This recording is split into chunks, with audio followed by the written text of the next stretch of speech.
স্ত্রী স্বামীর কোন পাশে ঘুমালে আল্লাহ খুশি হয়? বিশেষ করে আমরা এই প্রশ্নটি অনেকেই করে থাকি যে স্বামীর কোন পাশে ঘুমালে স্ত্রী তাহলে আল্লাহ পাক রব্বুল আলামিন খুশি হয়ে যাবেন।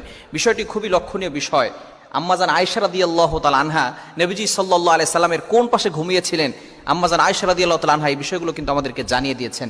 নবীজি সাল্লাল্লাহু আলাইহি সাল্লাম ঘরে ঢুকে কি কাজ করতেন, স্ত্রীদেরকে কিভাবে হেল্প করতেন, এটাই কিন্তু নবী সাল্লাল্লাহু আলাইহি সাল্লাম জানিয়ে দিয়েছেন। বিশেষ করে ঘুমানোর সময় কোন দিকে ফিরে ঘুমাবো এই বিষয়টি অনেকে প্রশ্ন করে থাকেন। স্বামীর কোন পাশে ঘুমালে আল্লাহ পাক রব্বুল আলামিন খুশি হন। বিশেষ করে নবী সাল্লাল্লাহু আলাইহি সাল্লাম জানিয়ে দিয়েছেন, লাম তারালিল মুতাহাব্বিনা মিসলান নিকাহ।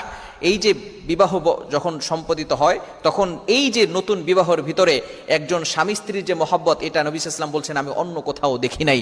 এজন্য স্বামী এবং স্ত্রী একে অপরের মুখোমুখি হয়ে ঘুমাবেন। নবীজি সাল্লাল্লাহু আলাইহি ওয়াসাল্লাম ডান কাত হয়ে ঘুমাতেন। আম্মাজান আয়েশা রাদিয়াল্লাহু তাআলা আনহা বলেন নবী সাল্লাল্লাহু আলাইহি ওয়াসাল্লাম সবসময় কি করতেন? ডান কাত হয়ে ঘুমাতেন। এটা হচ্ছে রাসূলুল্লাহ সাল্লাল্লাহু আলাইহি ওয়াসাল্লামের সুন্নাহ।